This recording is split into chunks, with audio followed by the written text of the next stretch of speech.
Hello everybody and welcome back to One Nerd to Rule Them All. And in today's video, we're going to cover the origins of one of my favourite races in Middle-earth. Known for their short and stocky build, and in Tolkien's words he described them as tough, warlike and lovers of stone and craftsmanship. Of course, we are talking about the Dwarves. So, without further ado, let's get into the video. Unlike elves and men, the dwarves are not counted amongst the children of Iluvatar.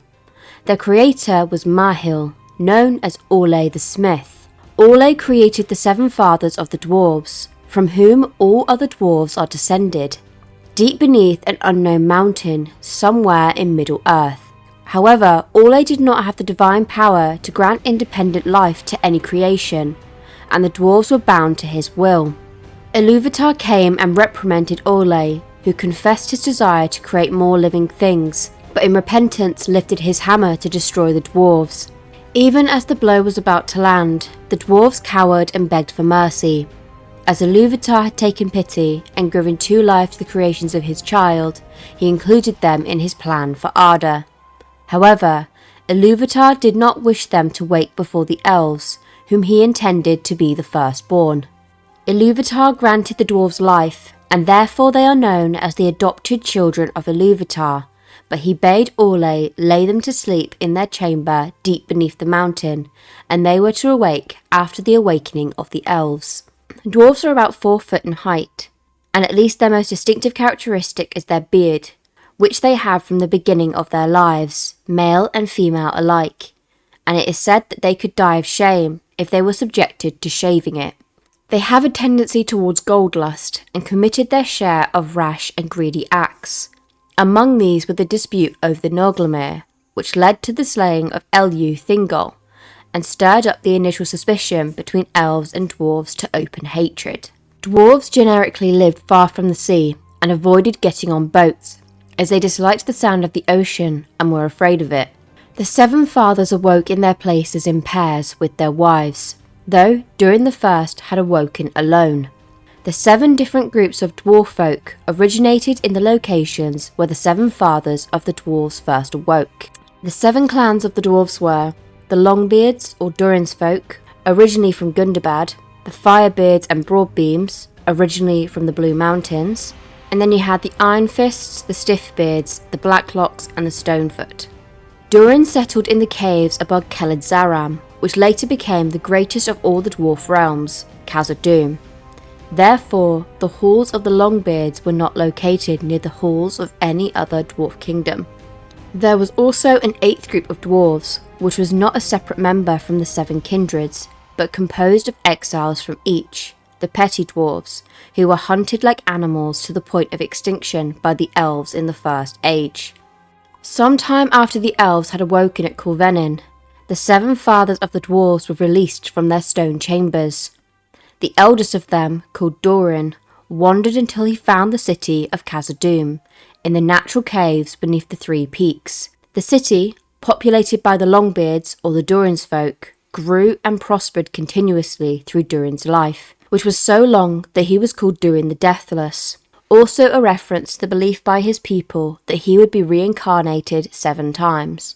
Far to the west of Khazad-dûm, the great dwarf cities of Belgost and Nogrod were founded in Ered Luin, or the Blue Mountain, during the Year of the Trees, before the arrival of the elves in Beleriand. The dwarves of Belgost were the first to forge mail of linked rings, and they also traded weaponry with the Sindar and carved the 1,000 caves of the Menegroth for Thingol, the lord of Beleriand. In Nogrod, the smith Telkar forged Narsil and Angrist, 2 of the most fateful weapons in the history of Arda, as well as the famed dragon helm of Dol Lomin. It is said that some dwarves in the Far East had fallen under the shadow and were of the evil mind when the ancestors of the Edain had encountered them. The dwarves of the Blue Mountains fought against the forces of Melkor during the First Age, and the dwarves of Belgost were the only people able to withstand dragonfire in the Battle of the Unnumbered Tears, when Lord Azaghal, who died in battle, stabbed Glorung the first dragon. The dwarves of Nogrod fought against Melkor as well. However, they slew Thingol out of greed and stole the Silmaril, that had been charged to set in the necklace called the Nolgrimir. A number of retaliatory actions ensued, and the Nogrod armies was destroyed by the forces of Laquendi and Ents. Both dwarf kingdoms would eventually be destroyed, along with nearly all of Beleriand, after the War of Wrath, with the dwarvish refugees mainly settling in Khazad-dûm. During those times of war in Beleriand, the dwarves of Khazad-dûm prospered in relative peace, colonising the Iron Hills and the Grey Mountains, and traded with the ancestors of the Northmen. In the Second Age, around year 40, the Firebeards and the Broadbeams, who lived in Nogrod and Belgost, left the destruction behind and came to Khazad-dûm, increasing its wealth and power. The dwarves had little participation in most of the important events involving the other races. However, their friendship with the elves would become more close than ever. The dwarves of Moria maintained close connections to the Gwaith-y-Mardine of Eregion. The doors of Durin of Moria were built to facilitate their communication between the two people, and were constructed jointly by both races. When Eregion was sacked by Sauron's forces, the dwarves assailed them from behind. However, it was too late to stop him from conquering all of Eriador. When Anatar distributed the Rings of Power, he gave 7 to the Dwarven Lords in order to subdue and to control them. However, they did not have the same effect as they did over the men. Dwarves did not shift into the Wraith world, and in fact, resisted domination. The rings only augmented their greed and the ability to create riches. At the end of the age, very few dwarves participated in the War of the Last Alliance, with some joining the side of Sauron. Some of the dwarves of Moria joined the great host of the Last Alliance of elves and men. As Sauron's shadow became stronger, around 1300 of the Third Age, evil things like the orcs of the Misty Mountains began multiplying, harassing the dwarves. In the Third Age in 1980, after centuries of greedy digging for mithril and other minerals, the dwarves woke a Balrog that was sleeping in the depths of the Misty Mountain since the First Age. The dwarves fled Khazad-dûm, which from then on was called Moria, which means Black Pit. Most of Durin's folk left the Grey Mountains in the north, while some followed the new king Thrain I, who briefly went to Erebor in 1999. For more than 300 years, the dwarves of the Grey Mountains prospered, until the dragons in the far north started to gain strength. Some fled to the Iron Hills, whilst most followed their new king Thror to Erebor to start a new kingdom under the mountain. There they prospered for over 200 years, until the dragon Smaug descended in 2770 of the Third Age. The king and his company went to exile in the south, while most of the survivors went to the Iron Hills. Durin's folk settled in Dunland, and in 2790 of the Third Age, King Thror travelled north to Moria, where he was killed by the Goblin King Azog. Thror's son Thrain II, who had received the last of the 7 rings from his father before his departure, summoned all the houses of the dwarves to war. Thus began the War of the Dwarves and Orcs, in which the dwarves destroyed all of the goblin strongholds in the Misty Mountain, culminating in the great battle of Anul Bazaar, where all the dwarven clans united. The goblin host issuing from Moria was strong and relentless, until the arrival of fresh dwarves of the Iron Hills. The battle ended with the victory of the dwarves, but at a great cost. The dwarven clans, however, were unwilling to repopulate Moria. Thrain therefore came to the Blue Mountains and established his realm there. The wizard Gandalf was instrumental into helping Thrain's son Thorin in reclaiming the kingdom of Erebor. Thorin gathered around him 12 dwarves, most from his own line, and was joined by Gandalf and Bilbo Baggins. The quest of Erebor ended with the death of Smaug. After a quarrel with the men and elves over the unguarded hoard, the dwarves, assisted by those from the Iron Hills, united with the men and elves to fight the attacking goblins and wargs, in which was called the Battle of the 5 Armies, where Thorin and his kin were killed. Gimli, son of Gloin, joined the Fellowship of the Ring as a representative of the dwarves and befriended Legolas during the War of the Ring. Not much is known about the dwarves after the Third Age. After the War of the Ring, Gimli brought a part of the Durin's folk from Erebor to the Glittering Caves behind Helm's Deep and found a colony there. Subsequently, Gimli went on many travels with his friend Legolas, and history lost track of their fate.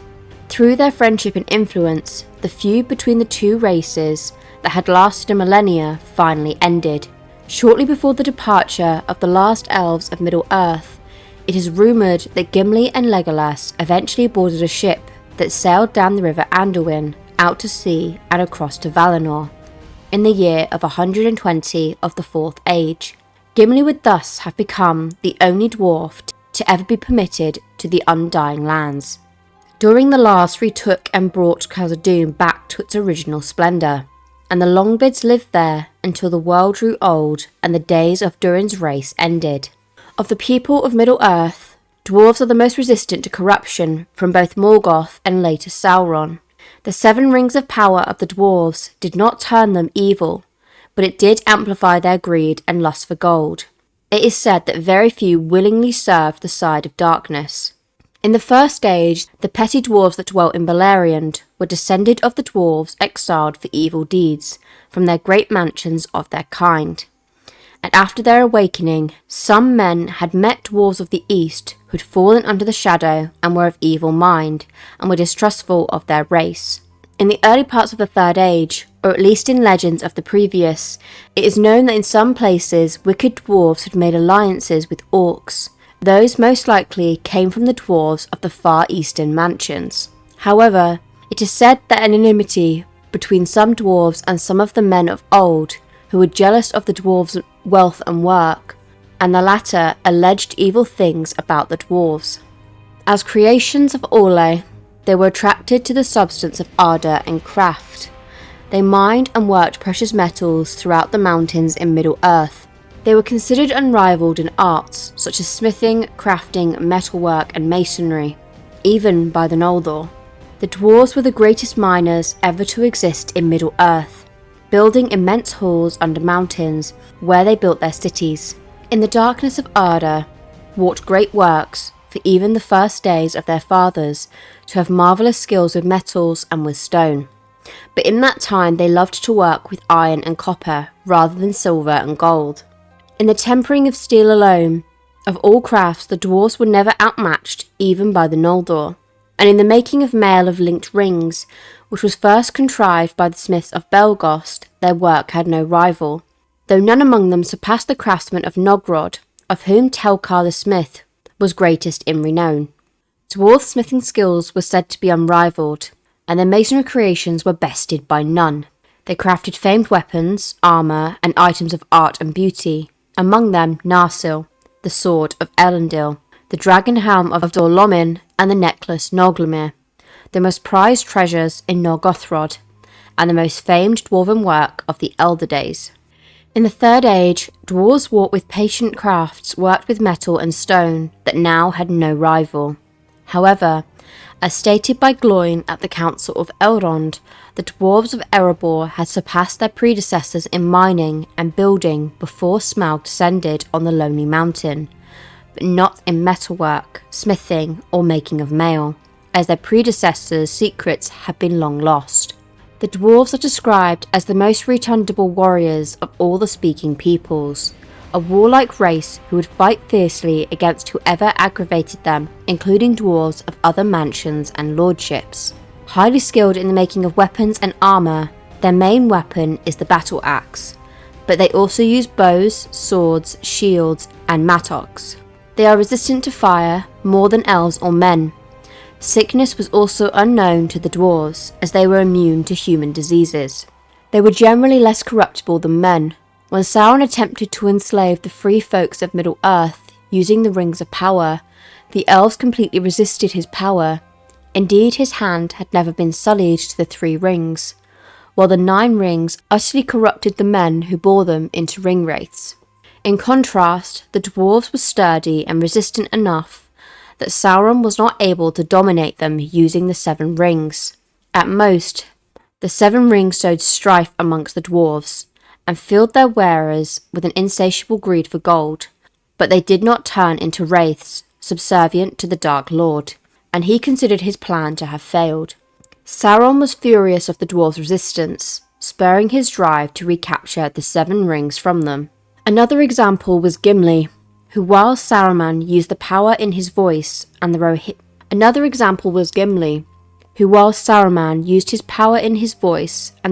were spellbound by his magic, Gimli was unmoved, commented that Saruman's word could not be trusted, causing Saruman to be angered enough to lose his charm. The lifespan of the dwarves varied depending on their race. The Longbeards were particularly long-lived, but by the Third Age, their lifespan was diminished and they lived on average 250 years. The kings of Durin's folk, named Durin, were particularly long-lived. Occasionally they would live up to 300 years of age, and Dwalin reached the rare lifespan of 340 years, comparable to the Middle-earth men living to 100. Until they were around 30 years of age, dwarves were considered too young for heavy labour or war. Hence the slaying of Azog by Dane Ironfoot at age 32 was a great feat. By the age of 40, dwarves were hardened into the appearance that they would have to keep for most of their lives. Between the approximate ages of 40 to 240, most dwarves were equally hale and able to work and fight with vigour. They took on the appearance of age only about 10 years before their death, wrinkling and greying rapidly, but never going bald. In prosperous circumstance, many grew fat by the age of 200 and became physically inept. The dwarves did not have relationships with animals, didn't harbour even dogs, and wouldn't mount a horse willingly. For this reason, they found the Northmen useful to trade allies in the Second Age. In early times, whenever the dwarves were unable to barter for grain, they practiced agriculture through a plough-like tool that they invented. However, dwarves did not enjoy doing such labour. The dwarves' numbers, although they had sometimes flourished, often faced periods of decline, especially in periods of war. The slow increase of their population was due to the rarity of dwarf women, who made up only about a third of the total population. Dwarves seldom wedded before the age of 90 or more, and rarely had so many as 4 children. They took only one husband or wife in their lifetime, and were jealous, as in all matters of their rights. The number of dwarf men that married was actually less than half, for not all the dwarf women took husbands. Some desired none, some wanted one they could not have, and would have no other. Many dwarf men did not desire marriage, because they were absorbed in their work. Dwarf women seldom walked abroad, and that only in great need. When they did travel, they were so alike dwarf men in voice, appearance and garb that it was hard for other races to tell them apart. They were likewise seldom named in genealogies, joining their husbands' families. The only dwarf woman named in Tolkien's Legendarium is Dis, sister of Thorin Oakenshield, who was given a place in the records because of the gallant deaths of her sons, Fili and Kili. The scarcity of women, their race mention, and the identical looks with the males, coupled with the dwarves' secretive culture, led many to mistakenly believe that dwarves were born out of stone, and upon death they returned to that stone. Dwarves are fiercely devoted to their parents and children. In their desire for their children to grow up hardy and enduring, they may treat them harshly, but they will protect them at all costs. Dwarves resent injuries to their children and to their parents more than injuries to themselves. The dwarves loved and revered the Valar Aule, and this shared love had made them friendly towards the Noldor. Of old, the dwarves believed that the dwarves would have no future in Arda unmarried, but the dwarves themselves held to a promise that Ilúvatar would hallow them and adopt them as his children. They maintained that after death, Aule cared for them, gathering them to the halls of Mandos with the other children of Ilúvatar, though in halls set apart. It is said that after the last battle, they will walk alongside Aule in the remaking of Arda. The dwarven language was created by Aule and was called Khazad-dûl. It was a strange language to elves and men, and few non-dwarves learned it because it was difficult and the dwarves kept it secret, preferring to communicate in the language of their neighbours. Only one Khazad-dûl phrase was well known to outsiders, and it was an ancient battle cry that translates to, "Axes of the dwarves are upon you." The dwarves taught Khazad-dûl carefully to their children, as a learned language, not a cradle tongue, and was thus the language changed very little over the ages, unlike those of other races. The dwarves also devised a secret language of gestures to communicate between themselves in silence. In the first age, when they first made contact with the elves, the only tongue in Beleriand would have been Sindarin, as at that time the Noldor had not yet returned from Armin. As a logical consequence, therefore, Sindarin was a language used by the dwarves, but the dwarves were swift to learn, and indeed were more willing to learn Elven tongue than to teach their own of those of the alien race. In fact, the dwarves were so impressed by the Elvish runes, the Curse of Daeron, for writing Sindarin that they adopted them for use in their own tongue, and used them forevermore. Dwarves had a great interest in languages since their first contact with other people, and had a good ability to pronounce foreign sounds from other languages. However, they could not conceal their voices, which were deep in tone, and gruff and rugged. This brings us to the end of today's video. I hope you enjoyed this little backstory, this deep dive into the history of the origins of the dwarves. I certainly did. In the description down below, you will find 2 links. You will find a link to my partner Rothmer's channel, so if you're into MMOs, RPGs, if you're interested in games like Diablo or Path of Exile or Lord of the Rings Online, then I recommend you go check that out. There is also a link to my second channel called Nerdy Miniatures, where me and my partner Rothmer will be doing a deep dive into our creation of Warhammer. We will be building, painting and battling our armies against each other, all whilst discussing whether or not we found them beginner friendly. So if that also piques your interest, then check out that link below. Anyway, that'll be it from me. Hope you have a wonderful day or night, wherever you are. Bye for now.